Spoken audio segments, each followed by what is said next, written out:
With that, back to you, Jan, in the studio. All right. Hey, thank you. Appreciate it. So, hey, everybody. Hi. Welcome to Newcomers Slipper Step Workshop. I'm Jann, alcoholic. This meeting has been going on for almost 5 years.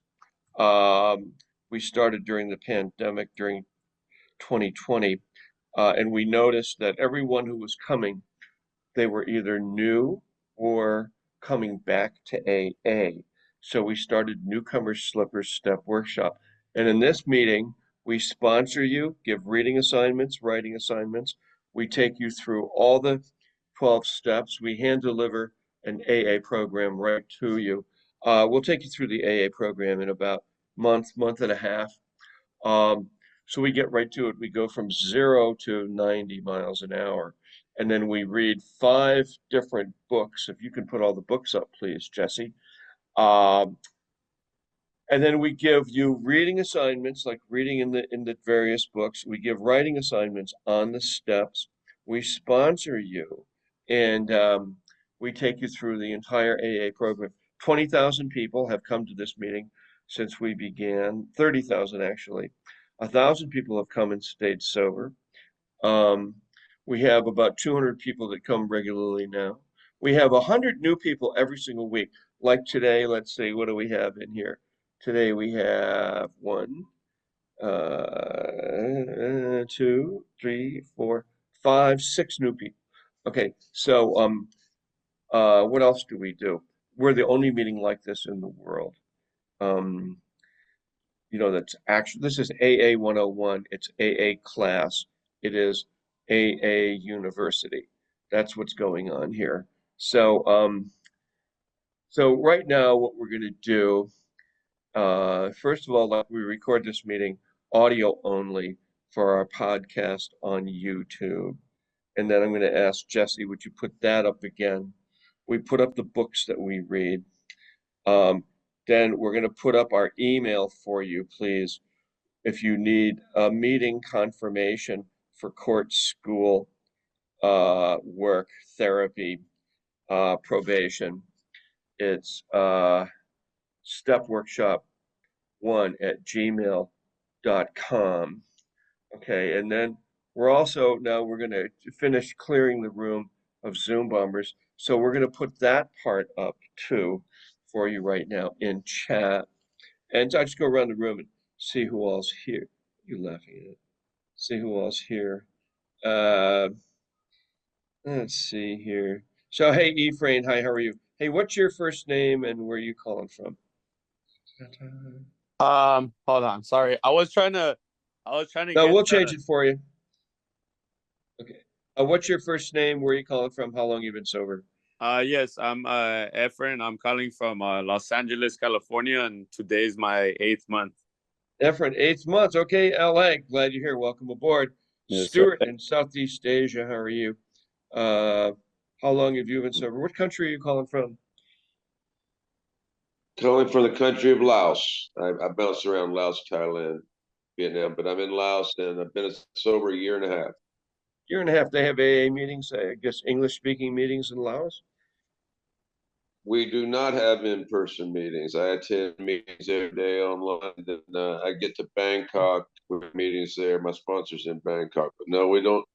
Looking to change that in the future, but no, they had Yeah. in-person meetings before the So pandemic. what are you, an American living in Laos? Is that it? Correct, correct. I'm from South Carolina. I've been in Asia about 20 years, China, different countries, but yeah. Wow. And now we had a bunch of people from South Korea coming to this meeting, and then we've had people from Japan come here, Hong Kong. I think you're the first person I've seen from Laos. Just that, so you have eight. So apparently there's a drinking problem in Laos, right? Well, not as much as Bangkok. Oh yeah. Oh, fuck. I know. I've never been to Bangkok. I've read about it. I mean, there's all kinds of perversion there. It's like, oh Bangkok has a huge recovery community, or not my to God. the part. There's a lot of meetings. Also, places like Da Nang, Vietnam, Ho Chi Minh. Those have, you know, yeah, everywhere. No Nice. parties here. compared to So other what, places in Southeast so Asia. what, if you don't mind me asking, what do you do? What sort of work do you do in Laos? Just out of curiosity. I'm in education. I'm a teacher. I work for international schools, also non-government organizations that Oh yeah, there you track go. with Yeah, a the lot of, U.S. Embassy, things like that. that's right. Everybody I've run into in Southeast Asia are in education. That's or they work for the CIA. And so hey, let's go Well, to it's a good JT. cover. I know. Hey, glad you're here. I know all about it. I lived overseas for 3 years and worked there. Hey, JT, so where are you now? You're in Portugal. Yes. Greetings from Portugal. What are you 144 doing? days. What are you doing in Conference. Portugal? You on vacation? Because usually you live in Luxembourg. Right. No, I'm at a tax conference. Uh, That sounds exciting. so yeah, I'm looking over the bay. If I look due that way, that's the US. Just I gotta do is swim 3,000 miles and I'll hit New York. Wow, they're very exciting. Okay, glad you're here. Welcome. 144 days. Way to go. Uh, let's go talk. Let me see who else is new here. We already talked to Reba. She's in her car, and then she is too much fun. Hey, Robert, how are you? Where you're in South Florida, are you? Or North Florida? Where the hell are you? Is that Robert that we know? It's 566 days. That's him. Okay. Just put Yeah, Robert in the Panhandle. Panhandle 566 days. Okay, I won't call it the Redneck Riviera. That would be insulting. Not going to do that. Lori in Arizona, 16. Hey, Lori, how's it going? Lisa is listening. Either that or that's your last name. Hey, Lisa, just where are you calling from and how long have you been sober? Actually, I'm actually an Al-Anon member, but I love coming to AA meetings because it's really helped me learn a lot about survival. So I And just come and listen, but I adore these meetings. Thank you. oh yeah, so Al-Anons are addicted to alcoholics, right? Your problem is us. I mean, that's what I've heard Al-Anon people Well, say. actually, my mother just died recently and she was a raging alcoholic, so Yeah, I'm sorry. just I'm just working through it. Thank you. You are. Okay, well, listen, glad you're here. Thank you Welcome very aboard. much. Oh, no, Okay. yeah, hello, hi. So we're just gonna put down Lisa, Alan. Oh, well, Lisa, I have one more question. Where are you calling from? Change that, Jesse. Lisa, Alan on. And what city are you calling from, Lisa? Woodland Hills, California, San Fernando California. Valley. All right, glad you're here. Thank you. Did she say the valley? Like a valley, like as in Valley Girl? Um, hey, Leah. Hi, Leah, how are you? Where are you calling from today and how long are you sober? Sorry, I just took a bite of blueberries. What? Calling from Tampa. I just took a bite of blueberries. Sorry. Um, I'm calling from Tampa. Oh, wow. Yep. I have 48 orange. days. 14 days, No, 48. 48 days. Okay, good. Have you been to AA before? I have. And what did you have a relapse or what? I don't know. I just thought, well, I'm a pretty smart cookie. I have no idea. Well, no, that's what I thought myself was. Oh, I think I'm too smart for all that alcoholic nonsense. Yeah. You Well, know. So here I am back. this is where a slipping clashes with reality in this particular meeting. Because we have a main line to Jesus in this meeting. Should I Yeah. play the song? No, I'm just kidding. Never mind. Glad you're here. You do. 100%. Oh, I bet if I played that song today, people could hear it. Where else are we? Are we done? Oh, just mute her.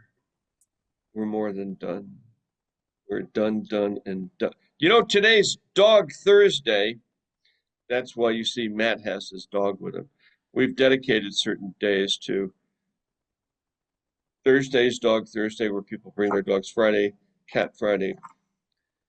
That's why I have my dog shirt on. And Rebecca has her dog. This is the one day when her dog is allowed to bark in the meeting. How's it going, Rebecca? Good to see you. Good, thanks. Just got home. Oh, what's your dog's name? Banksy. Oh, okay. All right. Well, Banksy is artist. glad you're here. Welcome aboard. Did I get everybody? Natalie, I didn't talk to you, Natalie. Hi.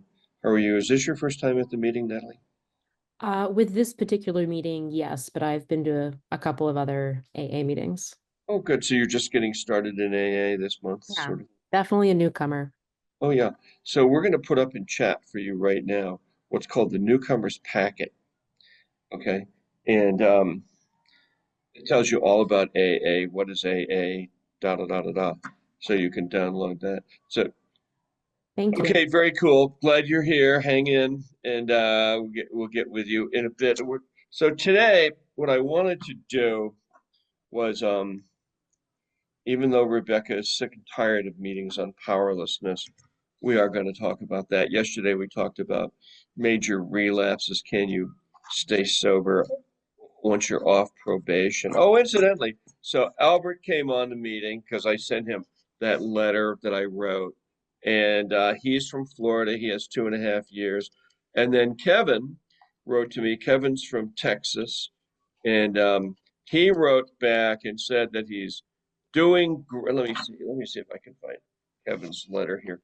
Kevin's been coming to this meeting for about 3 years. And let's see. What's he say here? Hang on for a second. Oh, stop it. Just about the time I don't want this phone to talk to me, it starts talking. Let me see here. Where's Kevin? Kevin? Kevin writes and says, Jann. Well, anyways, Kevin says he's doing great. He's down in Texas working. He works at SpaceX. He's been sober, and he got off probation and stayed sober. That is a miracle right there. He was on probation for DUI for 2 years, but he had 2 or 3 DUIs. Very lucky he didn't go to jail. And he's an engineer, works at SpaceX, so we like that. So he's doing good. Albert's doing good. Albert had a DUI some time ago. He got off of it. So today we're gonna read from, since we didn't read on Monday, from 12 Steps and 12 Traditions. Let's put up the link. Do you guys have it there, Preston? The link to Step 1, 12 Steps and 12 Traditions. We admitted we were powerless over alcohol. And who would like to raise your hand if you want to read? You have to have it from here. We'd like you to be sober to read in this meeting. There's nothing worse than having somebody who's completely wasted or detoxing start reading. So who wants to read? It's on page 21 in the book 12 Steps and 12 Traditions. Did you put a link up to it? Who's putting the link up? We have 3 co-hosts today. Yeah, I don't think we have that one. Hold on, so we're looking for it. I asked Jesse if he could do it. Just do a search. I don't have the link right now in front of me. It'll Just take do me a minute. search. Just do a search for the 12 by 12.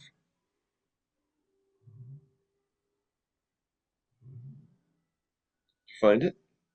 Sorry about this, kids. I'll do a search. I'll find it. I just put it in there. You did? Okay, great. All right. You want to start reading? Over to Matt. We'll let you read, Matt. Read This is on page 21, right? Step 1? Yep, there you go. Okay. Yep. Step 1 on page 21. We admitted we were powerless over alcohol, that our lives had become unmanageable. Who cares to admit complete defeat? Practically no one, of course. Every natural instinct cries out against the idea of personal powerlessness. It is truly awful to admit that, glass in hand, we have warped our minds into such an obsession for destructive drinking that only an act of providence can remove it from us. No other kind of bankruptcy is like this one. Alcohol now become the rapacious creditor, leads us of all self-sufficiency and all will to resist its demands. Once this stark fact is accepted, our bankruptcy is going human concerns is complete. But upon entering AA, we soon take quite another view of this absolute humiliation. We perceive that only through utter defeat are we able to take our first steps towards liberation and strength. Our admissions of personal powerlessness finally turn out to be firm bedrock on which happy and purposeful lives may be built. We know that little good can come to any alcoholic who joins AA. Unless he has first accepted his devastating weakness and all its consequences. Until he so humbles himself, his sobriety, if any, will be precarious. Of course, of real happiness he will find none at all. Proved beyond doubt by an immense experience, this is one of the facts of AA life. The principle that we shall find no enduring strength until we first admit complete defeat is the main taproot from which our whole society has sprung and flowered. Stop right there. Over to you, Sam. You want to unmute and read? Thank you, Jan. Introduce yourself, guys. Before you Sam, read, always introduce yourself. will Go do, ahead. Jan. Apologies. Sam, alcoholic from Virginia. When first challenged to admit defeat, most of us revolted. We had approached AA expecting to be taught self-confidence. Then we had been told that so far as alcohol is concerned, self-confidence was no good whatever. In fact, it was a total liability. Our sponsors declared that we were the victims of a mental obsession so subtly powerful that no amount of human willpower could break it. There was, they said, no such thing as the personal conquest of this compulsion by the unaided will. Relentlessly deepening our dilemma, our sponsors pointed out our increasing sensitivity to alcohol, an allergy, they called it. The tyrant alcohol wielded a double-edged sword over us. First, we were smitten by an insane urge that condemned us to go on drinking, and then by an allergy of the body that ensured we would ultimately destroy ourselves in the process. Few indeed were those who, so assailed, had ever won through a single-handed combat. It was a statistical fact that alcoholics almost never recovered on their own resources, and this had been true, apparently, ever since man had first crushed grapes. In AA's pioneering time, none but the most desperate cases could swallow and digest this unpalatable truth. Even these last gaspers often had difficulty in realizing how hopeless they actually were. But a few did, and when these laid hold of AA principles with all the fervor with which the drowning sees life preservers, they almost invariably got well. This is why the first edition of the book, Alcoholics Anonymous, published when our membership was small, dealt with low bottom cases only. Many less desperate alcoholics tried AA, but did not succeed because they could not make the admissions of hopelessness. Stop right there. Okay, who wants to read next? Raise your hand if you want to read. Jesse, you want to read? Go ahead. You're up. It is a tremendous satisfaction to record. Introduce yourself, okay? All right, I'm Jesse, alcoholic. Everybody introduce yourself before you read or speak. Go. Yep. It is a tremendous satisfaction to record that in the following years this changed. Alcoholics who still had their health, their families, their jobs, and even 2 cars in the garage began to recognize their alcoholism. As this trend grew, they were joined by young people who were scarcely more than potential alcoholics. They were spared that last 10 or 15 years of literal hell the rest of us had gone through. Since step 1 requires an admission that our lives had become unmanageable, how could people such as these take this step? It was obviously necessary to raise the bottom the rest of us had hit to the point where it would hit them. By going back in our own drinking histories, we could show that years before we realized that we were out of control, that our drinking even then was no mere habit, that it was indeed the beginning of a fatal progression. To the doubters, we could say, perhaps you're not an alcoholic after all. Why don't you try some more controlled drinking, bearing in mind, meanwhile, what we have told you about alcoholism? This attitude brought immediate and practical results. It was then discovered that when one alcoholic had planted in the mind of another the true nature of his malady, that person could never be the same again. Following every spree, he would say to himself, maybe those AAs were right. After a few such experiences, often years before the onset of extreme difficulties, he would return to us convinced. He had hit bottom as truly as any of us. John Barleycorn himself had become our best advocate. Stop right there. Okay, hey, Gwen, you want to read? Go ahead. Hi, I'm Gwen and I'm an alcoholic. Why all this insistence that every AA must hit bottom first? The answer is that few people will sincerely try to practice the AA program unless they have hit bottom. For practicing AA's remaining 11 steps means the adoption of attitudes and actions that almost no alcoholic who is still drinking can dream of taking. Who wishes to be rigorously honest and tolerant? Who wants to confess his faults to another and make restitution for harm done? Who cares anything about a higher power, let alone meditation and prayer? Who wants to sacrifice time and energy in trying to carry AA's message to the next sufferer? No, the average alcoholic, self-centered in the extreme, doesn't care for this prospect unless he has to do these things in order to stay alive himself. Under the lash of alcoholism, we are driven to AA, and there we discover the fatal nature of our situation. Then and only then do we become as open-minded to conviction and as willing to listen as the dying can be.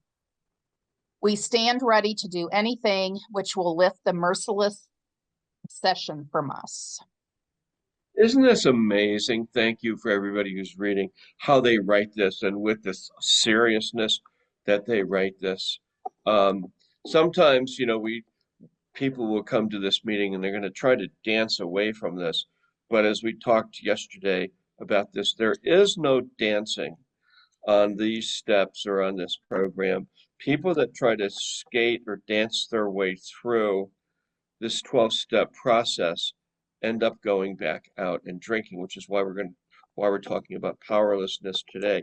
Because see, back in the 1930s, when AA was formed in 32, when Prohibition ended, the first 100 members, this is for you, those of you that are new, so listen up. The first 100 members worked the 12-step process. Wait, what is Alcoholics Anonymous? It's a 12-step process, how to live your life without drinking. It retrains your brain. It reprograms your brain. So you're like a computer, and your computer is gone mad because it thinks it needs alcohol to live. So what happens here in AA is we reprogram the computer, and it teaches you how to live your life without drinking. And in the process of doing that, there's all this work that we have to do on ourselves to get rid of these attitudes, etc., that lead us back to drinking. So the first 100 members of AA, they all got sober and stayed sober. The first 100 members, 80 to 100% of them stayed sober. It was a miracle. Today, AA, 10% of us get sober and stay sober. Why is that? Because when you go to an AA meeting today, the meetings are about how my day went, my husband, my wife, my kids, my life, my job, my poor, pathetic self.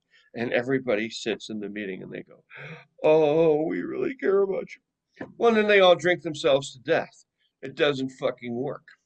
So here, what we do is we go through this 12-step process, which is actually pretty cool. And we all do it as a group, and everybody ends up happy, joy, like JT, look, smiling, happy. When JT first came here, he was snarling. No more. Snarling no more. All right, but powerless. What powerlessness? What do you mean powerlessness? A lot of people, like in the feminist movement, I have to get back my power because I'm sick of having men take the power away from me and destroy. We're not talking about that kind of powerlessness. We're talking about we don't seem to have the power over alcohol. We take a drink and then we keep drinking. We take the drink and the drink drinks us. What take the drink, and then the drink drinks us. It envelops us. It envelops us.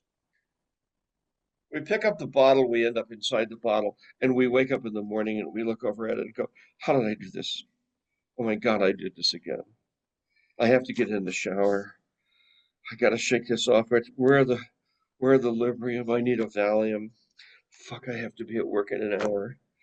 Oh, Jesus, I'm doing it again. I'm just gonna go. I'll just go. I'll be okay. I'll be okay. I'll be okay.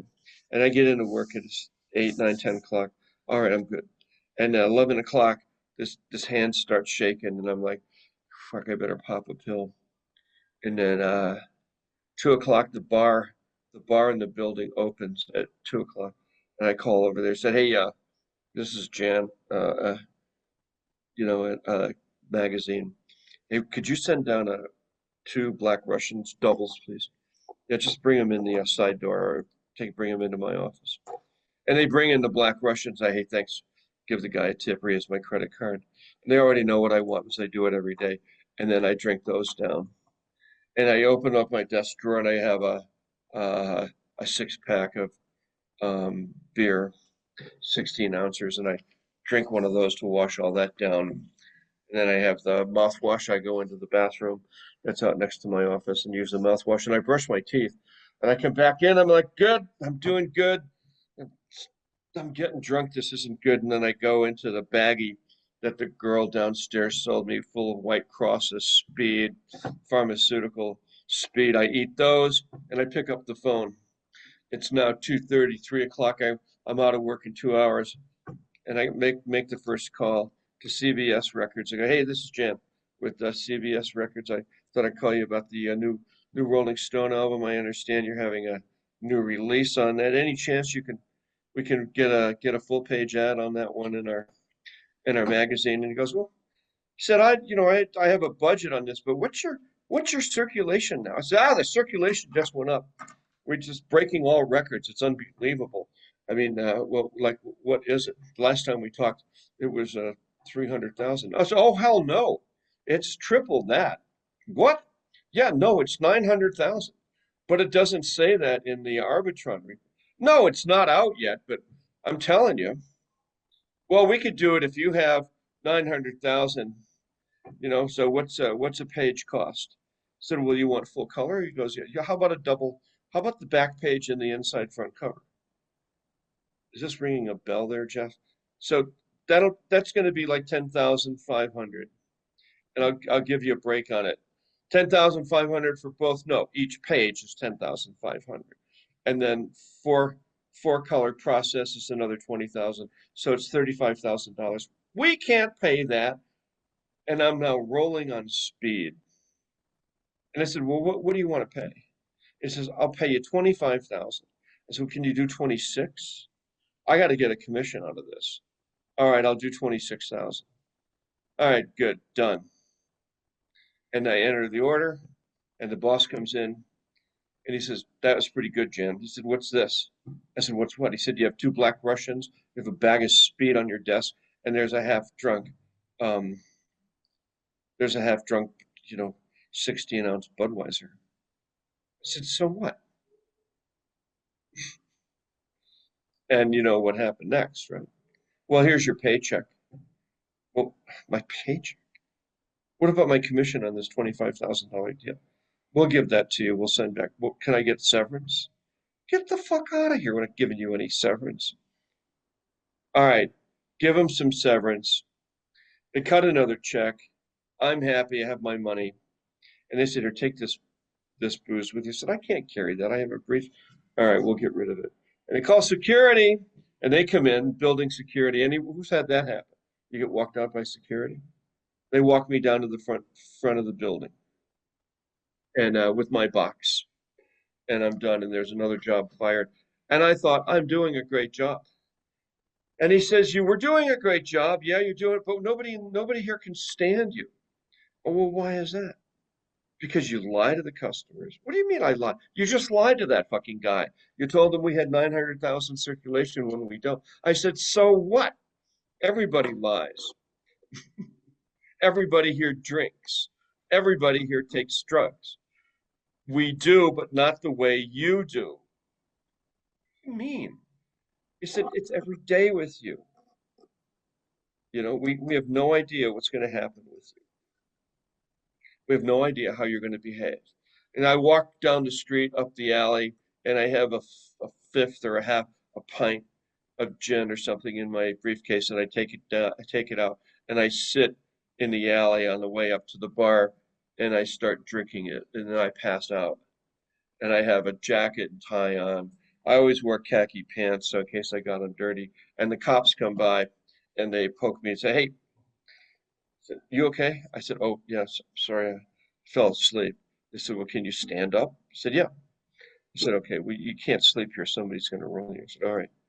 And I stumble up to the bar, and I go into the bar and I order a drink, and he pours me a drink that's this size, an 8-ounce glass filled with gin, vodka, rum. He put some Coca-Cola on top of it. I drink that, they call me a cab, and I go home. It's 5:30 in the afternoon, and I pass out. And I wake up at 8:30 or 9, and I think, should I go back to the bar? And if I'm too drunk, I don't go back. And if I'm not drunk enough, I go back to the bar. That is a daily occurrence for me. Powerless over alcohol, powerless over everything. I mean, I couldn't even drink, take drugs, and do an ad sales job. You know, mostly every job I had in that department, I would lead the board. I'd be like on top, but I'd always get fired for my drinking. I mean, who the fuck fires people for drinking? Apparently it happens. Even in drug and alcohol, Boulder, Colorado. JT, how about you?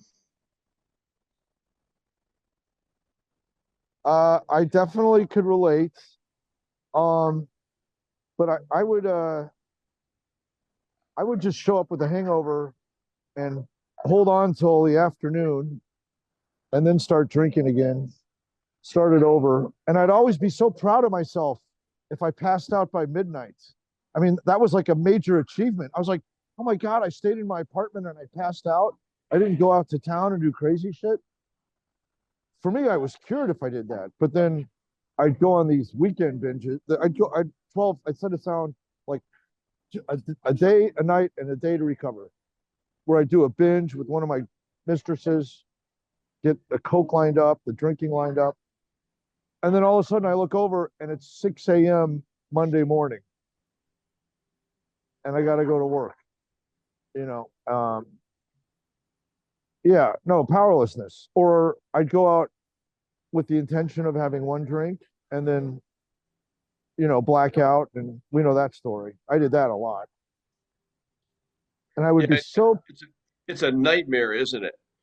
I mean, you know, the nighttime comes and the nightmares start. yeah, and I would do such stupid shit, like just dumb, humiliating stuff. Like, why did I say that to those people? I would just, it wasn't even dramatic. It was pathetic half the time. Just making a fool out of myself. Or, yeah, Okay, stop right there. Rebecca, how about you? I'm just remembering about the unmanageability when I was doing cocaine and freebasing. That was many years ago, but yeah, like sitting in my office, would go to the bathroom, cut up lines, cut my finger with a razor blade in the process, come out bleeding on my finger, and everybody's looking at me. I'm like, what? And then I'm feeling like total shame, embarrassment. In my drawer I had little bottles of cocaine, and it's just I sign into work, you know, or thinking like, oh my God, it's 4 o'clock in the morning. I got to be at work at 7, like really strung out.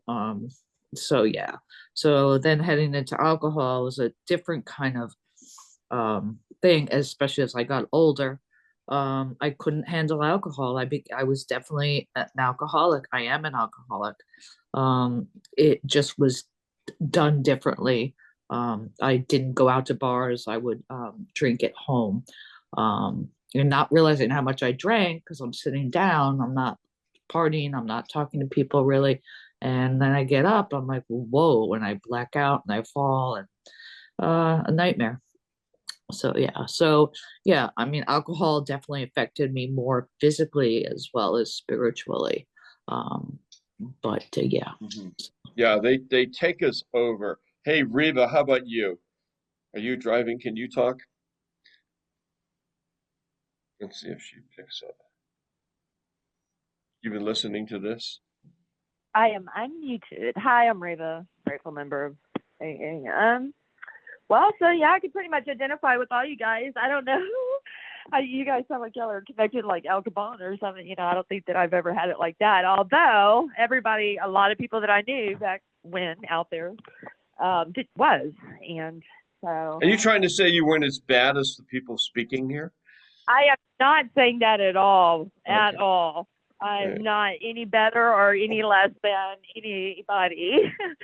So yeah, no, my behaviors just supersede all of that, regardless. And so, What happened to you? Tell us.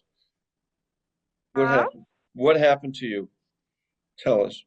well, what do you mean as far as like Drinking, partying yeah, you're or? drinking. What was it like? Your Oh, it was powerlessness, horrible. your The drinking unmanageability. part was just, well, the drinking part's horrible. One was never enough. 1,000, was too many.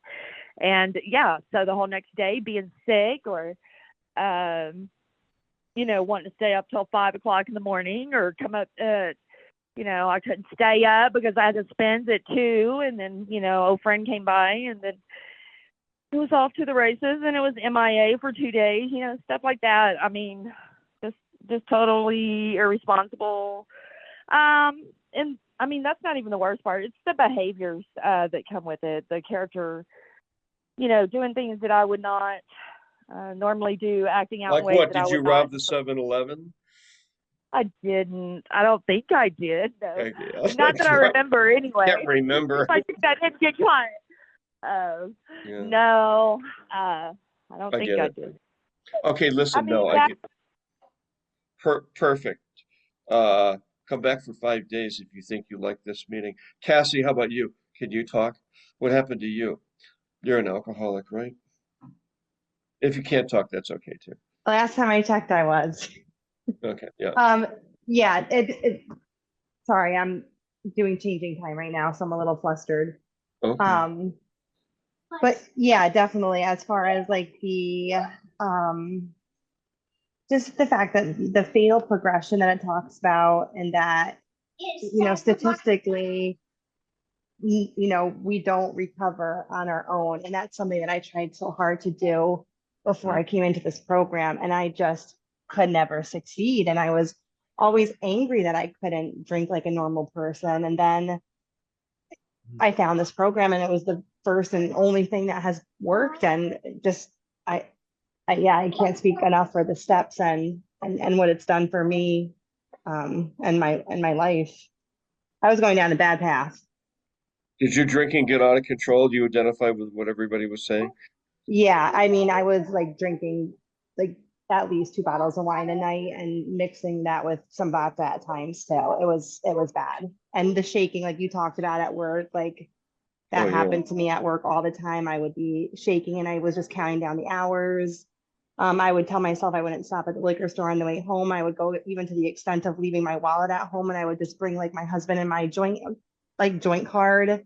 So like if I had to stop, he would know, but then I would eventually stop anyways. It was awful. I mean, my life revolved around when I could drink next. There you go. That's powerlessness. Thank Yeah. you. You're Thanks. welcome. 500 days. That's really something. Jeff, how about you? You identify with this 39 years.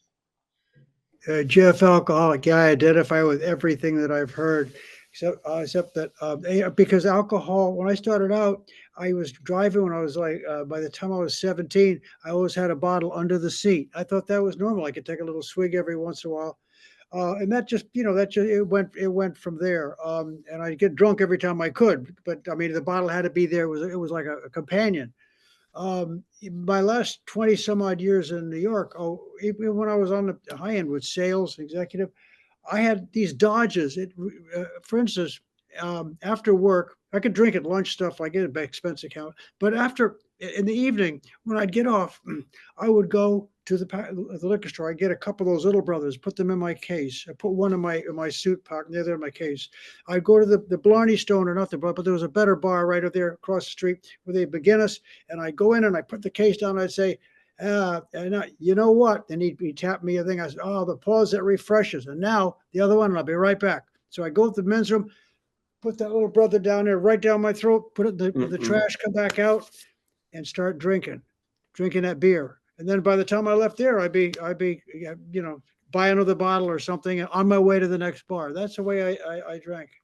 Yeah. Every day. Every day. It ruled me. Sometimes I would say, I am not going to do this. Which is a great part of the story is at this particular place where I'd go in, there was a bookstore across there, and I'd go in and get the financial news at the end of the day. But I do that as a cover because I would look in this book about the horrible liver diseases you got if you drank and needles, and I'd go right across the bar. Now, Jeff, I have to ask you, how did you happen to come to AA? How did you end up here? After you do that for 25 years, Jan, I was in my mind hitting bottom. I realized I hadn't hit bottom yet. It was just too much for me. I think my last drunk before I came in AA. Oh yes, a class act. I was walking down and they were selling Christmas trees on the street, like people do, and I was roaring drunk and I fell into the Christmas trees. 3-piece suit, coat, a top coat, and stuff. And I fall into the Christmas trees. People having to help me out of the Christmas trees. Yeah. Oh, thank you. I must have tripped on a log. I'm sorry. Okay, and I scurry away. Yeah, that was what I'd come to. Yeah. Powerless over alcohol. Our lives had become unmanageable. Yeah. How about you, Gwen? Well, for me, my drinking started, 3 years ago, and I realized that I was powerless over alcohol because I was getting to the point where all I wanted to do was drink. All I wanted to do was sit in front of the TV with, my drink of choice. And it was a constant. I pretty much stayed constantly drunk except for when I needed to go to work. But then I would get those shakes and I would get the sweating and the nausea and everything. And so, yeah, it was just becoming completely unmanageable, and I had to make a change. So I plugged myself into a rehab and, got some help there, and then came right back here to this meeting. So you're here, and now you're starting to work the steps, and this is where slipping and drinking comes to an end, right here in this meeting. This meeting is a miracle, I will tell you. People that stick with us every day and don't leave, stay sober, and they get better, and they get healthier, and they get happier. This is the meeting where dreams come true. This meeting is designed for that. It's designed to not only retrain the brain, but allow, the spirit of the divine to come inside of us and heal us. Leah, how about you? Powerless over alcohol. What's your story? What happened to you? Oh, Lord. I just got a divorce and dove in the bottle. And every day, well, at first it was just, well, this is a little antiseptic. It's gonna make me feel a little bit better. And day by day by day, that beast of alcohol just became more and more required every day. It wasn't, it went from maybe a couple on the weekends to every night at 7 o'clock, and then every day at 5 o'clock. And well, 5 isn't good enough anymore. Let's do 3. Now I'm sick in the morning because I drank so much last night. So now I'm going to have a drink in the morning. And it ended up where I really just wanted to die. That's really where I was, is alcohol was going to kill me. I either had to stop drinking or give in and just die. And I'm glad I'm not dead. So. And here you are at AA. You're at this meeting. Yeah. Yeah, I'm doing really good. I mostly attend ladies only meetings. I go to a meeting every day. I have a sponsor. I'm working my steps. I'm doing everything I need to do. And I don't want to die anymore. Yeah. Isn't that kind of funny? Well, you know, this Yeah. is we have men and women in this meeting, ladies, Yeah. and we have gentlemen here mostly. Yeah. And we have dogs on Thursday, cats on Friday. So if you ever like if you have a cat, you're welcome to come and bring your cat tomorrow. You'll see what it's like. It's insane here. Um, okay, Natalie, what happened to you? 16 years in California. No, 16 days. I take that back. So what's your story? I was dating and eventually engaged to a bartender, and we were together for about 10 years. And I really didn't think much of my drinking when we were together until it was towards the end, and we eventually separated. And once I was on my own without that kind of supportive exposure, if you will, I realized that my drinking was completely out of control.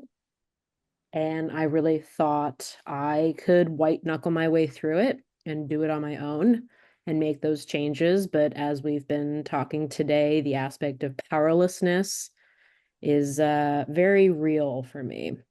It can never be just one drink, no matter how much I want it, and no matter how much I want to hang and drink, that's not an option for me.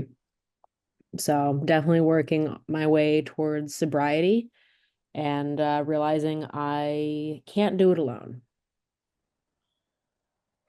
You know, here's the deal. We're powerless over alcohol. So what we do in this meeting is we take you through all 12 steps. We start out with writing on the first half of the first step. Then we write on the second half of it. Would you put up, please, Jesse, the instructions for the first half of the first step? That's what we do here. And then we have the we do writing on the second half of the first step. So we have writing on each step, and then we have reading. And we take you through all 12 steps in about a month, month and a half. And we work our way through all 12 steps. Everybody does it as a group, and people get well, and they bust away from drinking. I mean, today I know that we're doing a lot of talking on powerlessness, then what is the solution? The solution is coming to meetings every day, certainly for 90 days or 90, in my case, 90 years. Uh, we we go to a meeting, we work the steps of the program. We have a sponsor right here. We sponsor you. What else do we do? We do the reading assignments, writing assignments. We stay plugged in. Let's see. Hey, Jeff, how about, not Jeff, but Preston, how about you? Preston, alcoholic. Yeah, I guess towards the end, the powerlessness with the physical allergy, it kind of just looked like, I would come to early in the morning. I was drinking a lot of vodka and always driving around. And so I would try to limit the number of drinks that I would, have to drink for that day. And I would end up making like 5 or 6 different trips to either the liquor store or the gas station. It was just never enough. I would try to do 2 and then that wasn't enough. So I'd go and get like one more. And it was always driving though. Hence, how I had 3 different DWIs, but always driving. And then it would just get to a point where I just did not care. No cares at all. I'd get so drunk to where I would just drive around with a bottle of vodka and try to pick up people too, and just like go like meet friends and just stuff like that. And so, but I just physically couldn't stop. I would try to set limits, and I just couldn't stop. Everybody's situation is a little different, but the end result is we can't quit. Once we pick up the first drink, it then takes us. So, what is the anecdote to that? It's coming to this meeting, letting us teach you the 12-step process, 1 through 12. Do the reading assignments, writing assignments. And I guarantee you, if you're in bad shape today, you come to this meeting for 2 weeks, your whole life will change. You come to this meeting for 2 weeks and do the assigned work, your whole life will spin around. You'll be like, holy crap. But this is hardcore. I mean, this meeting is hardcore. It's AA 101. It's AA University. We're on the fast track. This is a 90-mile-an-hour high-speed train. So you're sitting there at home and you jump on this meeting and start doing the work assignments, and bam, 90 miles an hour toward glory. Okay, Jesse, over to you. You want to would you like to read the promises, please? Sure. This train is bound for glory. This train. I keep coming up with these biblical songs. This train. Pete Seeger, did he write that?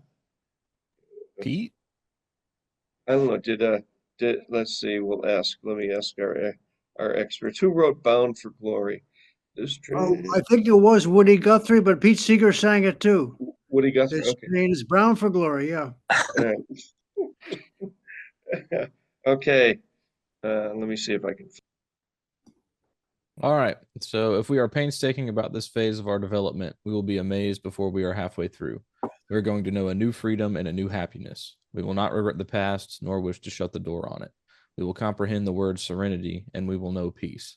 No matter how far down the scale we have gone, we will see how our experience can benefit others.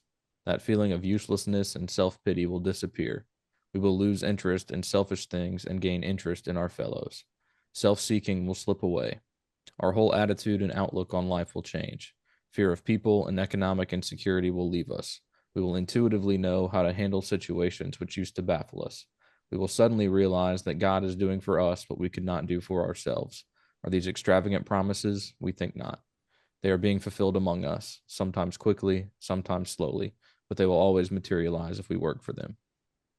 Back to you, Jann, in the studio.